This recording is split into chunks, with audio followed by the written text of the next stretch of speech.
مکے میں عموماً آپ کو اذیتیں دی جاتی رہیں، تکلیف اٹھائی گئی۔ خود صحن حرم میں، مسجد الحرام میں نماز پڑھتے تھے حضرت، مگر آپ کی پشت مبارک پر خس و خاشاک لا کے ڈال دیتے تھے مشرکین، تکلیف پہنچاتے تھے، اذیتیں پہنچاتے تھے۔ ایک مرتبہ یہ بھی ہوا، آ گئی ہے، اس میں فضیلت بھی ہے اور مشکل بھی، ذرا بیان کرنے میں مجھے تکلیف ہو رہی ہے، سننے میں آپ کو بھی تکلیف ہوگی، لیکن تاریخ کا واقعہ ہے۔ ایک مرتبہ حضور نماز پڑھ رہے تھے، خانہ کعبہ سامنے ہے اور حضور نماز پڑھ رہے ہیں۔ ابو جہل نے کچھ کثافت لی اور حضور کے چہرے پہ ماری۔ ظاہر حضور کو تکلیف ہوئی، گئے حامی اسلام اور حامی رسول اسلام۔ کون تھا حامی؟ قرآن کی قسم ایک ہی تو تھا، اللہ کی قسم ایک ہی تو تھا، اوپر ایک اللہ تھا، نیچے ایک اللہ کی طرف سے رسول کا حامی تھا۔ حامی رسول عمران عرب حضرت ابو طالب۔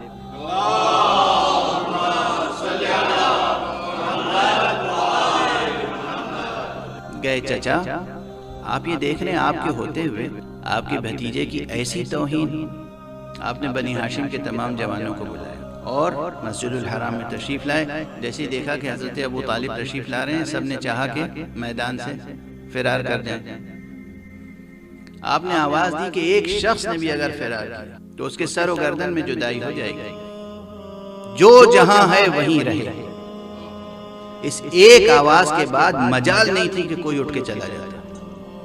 کیا رعب تھا، کیا دبدبا تھا، کیا سیادت تھی، کیا قیادت تھی، ہیبت، قوت، سیادت، قیادت۔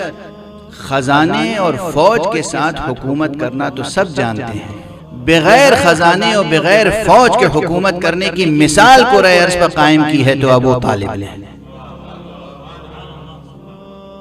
تاریخ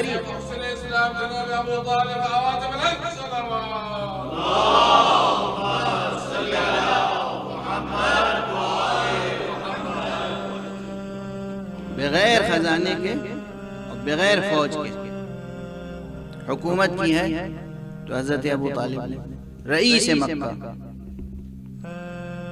کوئی اپنی جگہ سے ہٹے نہیں، سب وہیں بت بن کے بیٹھ گئے، بتوں کو پوجنے والے خود بت بن کے بیٹھ گئے۔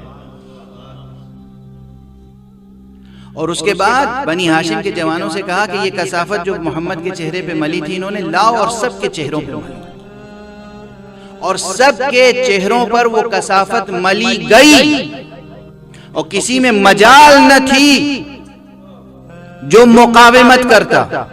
یہ ہے تاریخی واقعہ، یہ ہے جلال ابو طالب۔